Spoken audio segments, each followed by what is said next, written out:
On se retrouve dans Punchline sur Europe 1 et sur CNews avec nos débatteurs qui sont en pleine forme et on continue à débattre pendant toute la coupure publicitaire. Juste un dernier mot sur les rodéos, parce que le risque, pour moi, le vrai risque, c'est que les gens décident de se faire justice eux-mêmes et qu'un jour ils en aient marre, qu'ils attrapent quelqu'un à moto et qu'ils fassent des bêtises. Écoutez le témoignage de cette cofondatrice du collectif qui a porté plainte aujourd'hui et ce qu'elle dit sur ce risque-là. On va encore devoir se battre, encore dépenser de l'énergie pour finalement juste qu'on reconnaisse que ça ne va pas et qu'on se mette enfin au travail et qu'on prenne enfin les mesures indispensables. Parce qu'aujourd'hui, et notre avocat l'a dit, il y a beaucoup de riverains de tous les quartiers qui sont excédés, qui parlent de se faire justice eux-mêmes et c'est absolument pas ce qu'on veut depuis le début. Au contraire, on essaye plutôt d'apaiser les gens, de leur dire que voilà, qu'on va passer par la voie de la justice pour obtenir des moyens, pour obtenir des solutions pérennes, que c'est pas la violence qui réglera les problèmes. Mais on voit bien que tout le monde est excédé aujourd'hui. C'est le risque, Karim Zeribi. Bien sûr que c'est le risque. Il y ait des patrouilles, quoi. Voilà. Mais Laurence, c'est pas le risque simplement pour les rodéos. Moi, je vous le dis, il faut avoir une santé mentale solide quand vous habitez un quartier et qu'il faut presque demander l'autorisation pour pouvoir rentrer chez vous. Vous allez avoir des gens, à un moment donné, qui vont en avoir assez, qui vont dire stop, ça suffit. Mais c'est quoi cette manière de vivre qu'on m'impose et sur laquelle je me sens totalement abandonné par la puissance publique?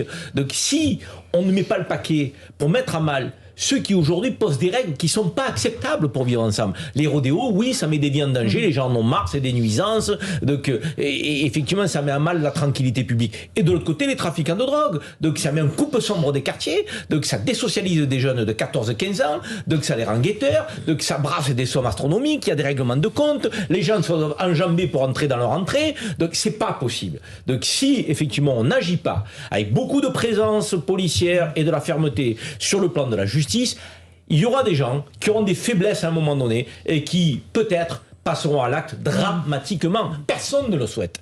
Personne n'aspire à ça. C'est le contraire d'une société républicaine à laquelle nous aspirons. Mais si l'autorité ne reprend pas toute sa place là où il faut, quand il faut, mais il y aura quand même des faiblesses. En réalité, ce qui s'est passé, parce que finalement les gens ne veulent pas de la guerre civile, ils ne veulent pas se battre et on les comprend, mais ce qui s'est déjà passé dans énormément de quartiers et énormément d'endroits, c'est que les gens sont partis. Ce qui a aggravé les fractures territoriales sur le territoire, qui a fait que dans certaines cités sont restés que ceux qui n'avaient pas les moyens de partir et malheureusement les délinquants, qu'une partie des Français sont partis dans ce qu'on appelle la France périphérique parce qu'ils n'avaient pas les moyens de se loger dans les métropoles plutôt protégées, mais qui ne voulaient plus vivre en banlieue proche. Et donc tout ça, ça fait des phénomènes. Les gilets jaunes, c'était aussi lié à ça. C'est des ghettos communautaires dans lesquels il y a une partie, pas tous, mais il y a comme une partie de délinquants qui trafiquent ceci ou cela. Exactement. Et vous avez la réaction de la police qui fait ce qu'elle peut. Au-delà du fait que ce soit des ghettos communautaires, il y a des gens, communautés ou pas communautés, qui subissent aujourd'hui, qui en ont ras-le-bol et qui risquent effectivement de s'organiser. Si on ne regarde pas, Jean-Claude Dacier, Abdoulaye Kanté, policier. Aussi, ce qu'on a l'habitude, c'est qu'on a malheureusement, on ne les entend pas, ces personnes-là. Là, cette dame, vraiment, on comprend sa détresse. Elle est une exaspération, elle n'en peut plus. Parce que quand on voit qu'à un moment donné, chaque fois qu'on alerte, on va dire, les élus pour dire que voilà, il y a un problème, on peut plus vivre en toute quiétude, et que de l'autre côté, vous avez des personnes l'État ne répond pas, je peux effectivement comprendre son exaspération, mais pour autant, je pense qu'il n'était pas nécessaire aussi de faire justice soi-même, parce que si on fait justice soi-même, ça va donner des idées à d'autres. Et c'est vrai qu'un matin, je peux comprendre aussi que quand quelqu'un, il a acheté sa voiture, il a un crédit sur le dos, et qu'il se lève le matin et qu'il voit que cette voiture a été cramée juste à... oui, c'est vrai que c'est une exaspération, on n'en peut plus. Mais encore une fois, je pense que oui, il faut que la conquête républicaine se fera évidemment par le retour de l'État dans ces quartiers, et que aussi, pas que la police, que les élus locaux fassent aussi le travail, parce qu'on ne pourra pas tout gérer. En réalité, il n'y a pas de milice. Là, c'est encore une fois un cri désespéré. Ils ont porté plainte contre l'État, donc c'est un appel au secours de l'État. Mais hélas, oui, les gens sont partis, et ça accroît les fractures, les tensions, et voilà. Et c'est un pays qui n'est plus tout à fait un pays, qui est morcelé. Ce qui est quand même inacceptable, c'est que souvent, des fois dans nos interventions, quand vous avez des personnes qui sont obligés d'être contrôlés pour entrer chez eux, ils disent je ne vais pas parler parce que j'ai peur de représailles, j'ai peur par des représailles parce que, vous savez, je les connais tous, on les connaît tous, mais on ne parlera pas. Parce que si je parle, ils vont venir saccager chez moi. Et c'est ça, en fait, qu'on veut essayer de stopper, parce que le pilonnage des points de deal, c'est ça. C'est quand dire les faire dégager. Mais au-delà de ça, c'est du travail en amont, mais la police ne pourra pas tout gérer. Au prix de votre sécurité à vous, les forces de l'ordre. Évidemment. Tous les jours, il y a des policiers agressés, hein, des tirs de mortiers d'artifice, des tirs à balles réelles. Je ne sais pas si vous avez vu le dernier article du Figaro qui est sorti il y a quelques jours, qui concerne qu'il y a plus de 100 policiers qui sont agressés depuis 2021. Donc c'est quand même un chiffre quand même extraordinaire quand même. Par jour. Oui, par jour, oui. Voilà, donc c'est quand même incroyable quand même. C'est ce genre de chiffre. C'est que dès qu'il y a des policiers qui vont dans un quartier, je reviens encore sur ce qui s'est passé à Duchère, ils arrivent, des collègues de la BAC, pour intervenir, accueillis avec des cartouches de Kalachnikov. Et il y a une chose importante à mon avis que vous avez dite, c'est qu'on n'entendait pas les victimes. Bon, on a été très longtemps dans une société où non seulement on ne voulait pas entendre les victimes, on niait leur réalité, et en plus on idéalisait les voyous. C'est un exemple comme ça, mais le cinéma français, à travers des films comme La Haine ou Les Misérables, a rendu finalement la violence romantique. Il y a eu un misérabilisme autour des voyous, et tout ça, le regard médiatique a fait qu'on n'a pas voulu entendre. Non, mais j'attribue pas tout au cinéma, je dis pas ça, mais c'est un tout. Il y a une culture. Prenez Bac Nord, c'est une œuvre de salubrité publique. Oui, mais ça vient bien tard. C'est une œuvre de salubrité publique, mais ça vient bien tard. Et on n'a pas toujours eu des chaînes comme CNews, il faut le dire, pour mettre la lumière sur tout ça. On a voulu mettre la poussière sur le tapis au bout de tant d'années. Voilà le résultat. Des sujets dont on ne pouvait pas parler. Mais on parle du ministre, mais c'est pas automatiquement par là que les gens voudront se faire justice. C'est aussi par des actes isolés. Hein. C'est des gens qui en ont ras-le-bol, qui sont seuls, qui sont pas organisés, et parce qu'il y a une forme d'humiliation à accepter tout ça. C'est ça que quand Abdoulaye Kanté il dit ouais mais les gens dans les quartiers ils ont peur. Oui mais c'est une humiliation le fait d'avoir peur. C'est une humiliation d'être pris dans ce tourbillon de la loi du silence, que peu par obligation. Il y a des gens qui vont péter les plombs et qui vont dire j'ai envie d'en sortir. Et ceux-là ils nous avertiront pas. Hein. Ils iront pas chercher le tribunal administratif. Hein. Non bien sûr. Ils auront un coup de folie. Il y a un signal faible, c'est que les gens qui s'arment aujourd'hui, il y a une augmentation exponentielle de gens qui prennent des armes et qui vont s'inscrire dans des stands de tir. On n'est pas aux États-Unis, quoi. Non, parce que les Français veulent pas tirer sur leurs voisins, mais ça montre une peur, générale. Je crois que la réaction, moi je suis d'accord qu'il y a un risque, hein. Un jour ou l'autre, si ça continue de se dégrader à ce rythme, il y a des risques que les gens disent on va faire le travail nous-mêmes puisqu'on n'est pas capable de le faire à notre place. Mais je pense qu'avant cela, il y a déjà ce qu'on peut constater, c'est que les gens ne vont plus voter. Ça fait partie de la riposte. On n'est pas aux États-Unis, mais les gens ne vont plus voter. Ou, deuxième niveau de riposte, de réaction plutôt que de riposte, vous avez des gens qui arrivent en politique, comme M. Zemmour, qui fait 17 ou 18%. Les gens se disent, pourquoi ? Pourquoi ? Je viens de le dire, pourquoi ? Parce qu'il dit des choses qu'on ne disait pas jusqu'à il y a peu de temps.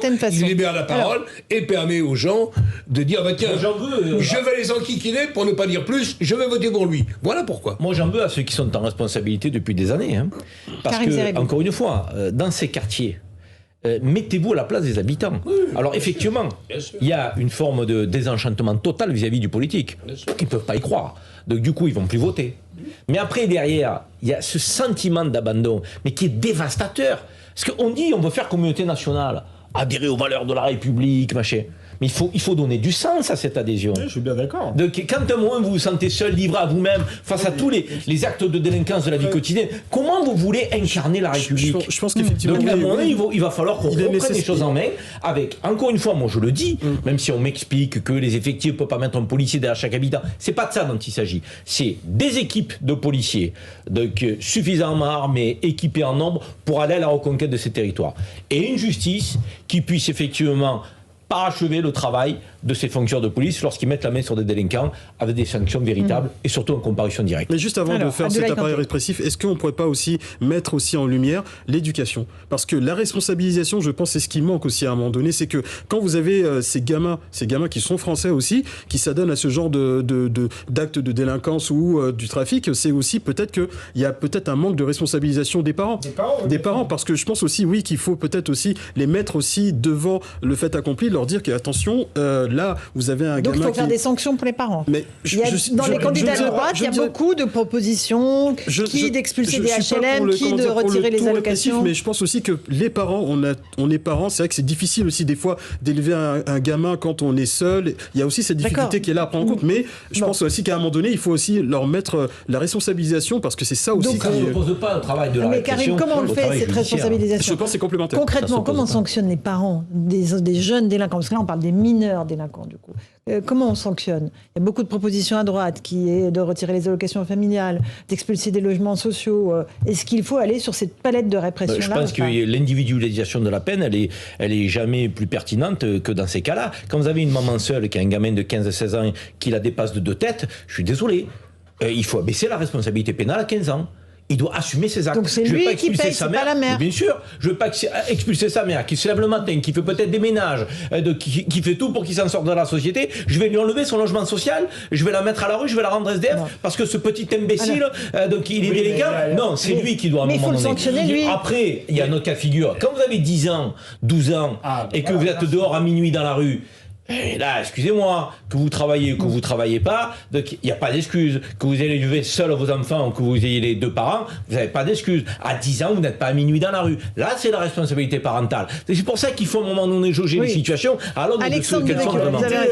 Il faut quand même faire évoluer l'appareil législatif parce que les juges sont pas portés à sanctionner à tout va, donc il y a peu de chances qu'ils sanctionnent la mère célibataire qui a fait tout ce qu'il fallait. Mais leur donner la possibilité de sanctionner les parents qui sont défaillants, voire complices, parce que dans bien des cas, on voit le niveau de vie des enfants changer, on sait ce que fait ces enfants, voire on en profite. Bien dans ces cas-là, effectivement, il faut les sanctionner, et c'est aussi une manière de faire le ménage dans ces cités où il y a effectivement un écosystème aussi, et virer les familles qui posent problème. Voilà, c'est aussi montrer aux autres ça se fait dans quelques endroits. Mais il va falloir le faire plus souvent aujourd'hui. Jean-Claude Dacier, un mot là-dessus. Non, mais il y a au moins un constat qu'on peut faire, c'est qu'ils sont tous sûrement dans des situations familiales difficiles. Enfin, ils ont tous les moyens quand même, beaucoup d'entre eux ont les moyens de s'acheter des motos qui valent quelques milliers d'euros quand même. Donc il faut bien que l'argent vienne aussi de quelque part. Il faut arrêter aussi de jouer sur le violon de la misère sociale et des crises de toute nature. Il y a quand même un État français qui fait plus que n'importe quel État en Europe, voire dans le monde, pour essayer de gommer au maximum les discriminations et les inégalités. Alors faut arrêter, quand il y a des gens qui se mettent en marge de la loi, quelle que soit l'issue de leur milieu social, faut réprimer. C'est ce que nous ne faisons pas. Donc c'est pas la peine de chercher pourquoi ça continue. Abdoulaye Kanté ? Je pense que aussi, on est tous d'accord qu'effectivement, que quand on voit des parents qui sont défaillants, qui sont peut-être aussi parfois complices aussi de leurs enfants, effectivement, il faut sanctionner, évidemment, de manière individualisée, et aussi prendre en compte aussi la maman qui a du mal, évidemment, à boucler les fins de mois et qui a du mal à élever son gamin. Et je pense que aussi qu'il faut faire des choses vraiment de manière individuelle. Mais, encore une fois, c'est que la responsabilisation doit être complémentaire avec la répression. Oui, Karim, évidemment. Non, mais moi, je suis assez d'accord avec Jean-Claude. Moi, je ne supporte plus, mais vraiment plus, que tout ce qui peut représenter des circonstances dites atténuantes ou des justifications à des actes de délinquance. Moi, je vais vous dire, les délinquants, aujourd'hui, c'est pas les délinquants d'hier. Les délinquants d'hier, je leur trouve aucune excuse. Mais ils estimaient qu'à un moment donné, dans le quartier, où les gens travaillent le matin, se lèvent, il fallait pas commettre d'exactions, il fallait respecter son voisin, il fallait respecter... Il y avait cette forme, je dirais, de comportement. Je dis pas que tout était bien, que les délinquants étaient des gens fantastiques avec un code d'honneur. Mais il n'y avait pas de règlement de compte. Aujourd'hui, ces délinquants, ils mettent leur quartier en possum. Ils brûlent les voitures des ouvriers qui sont dans ces quartiers qui se lèvent le matin. Donc, ils menacent leurs voisins. Donc, si jamais ils étaient tentés de dire quoi que ce soit sur leur trafic et autres. Donc, ils embarquent avec eux les plus petits dans une spirale de la délinquance parce qu'ils se prennent un peu pour des caïds. Parce que celui qui a un bac plus 5, il baisse la tête, il rase les murs, il passe pour un con. Et celui qui deal, il a l'argent, il va payer le McDo à tout le monde. Donc, c'est ça aujourd'hui qu'il faut casser. Il faut casser cette spirale, j'allais dire, du caïd, qui donne le sentiment qu'il maîtrise tout et qui peut lui donner aux uns et aux autres donc la respectabilité dans le quartier. Il n'y a aucune respectabilité à faire à ce qu'ils font. Au contraire, ils tirent tout le monde vers le bas. Ils amalgament les quartiers à de la délinquance. Donc, et ils pointent du doigt ceux qui veulent s'en sortir. Donc, à un moment donné, il va falloir qu'effectivement les services publics dans leur ensemble, police et justice, moi j'y tiens, parce qu'on ne peut rien construire sur le désordre. Et après, effectivement, l'éducation et la capacité, effectivement, qu'on se doit d'avoir de donner la parole, de mettre en visibilité ceux qui s'en sortent. Et peut-être en début de mandat, Karim, peut-être pas à 5 mois de l'élection présidentielle, ça peut aider. Voilà, nous, on vit mal, je crois. Et c'est pas être Macron, anti-Macron, pro-Macron. C'est pas le sujet. On a un président de la République qui prend la parole pour nous parler de sanitaire. Et quand il nous parle de délinquance et de justice, il nous dit « nous allons faire ». Nous avons tiré les enseignements du Beauvau. Nous avons tiré les enseignements de l'État généraux de la justice. Excusez-moi, ça fait 4 ans et demi, Monsieur le Président. Allez. On aimerait que tout ça, vous le fassiez en début de mandat. Allez, merci à tous les 4 d'avoir participé à cette édition sur Europe 1 et sur CNews Punchline. Merci à toutes les équipes qui l'ont fabriqué. Dans un instant, c'est Christine Kelly et ses invités pour Face à l'info sur CNews. Et moi, je vous retrouve sur Europe 1. Marine Le Pen est mon invitée ce soir dans Punchline. Bonne soirée à vous deux sur nos 2 antennes.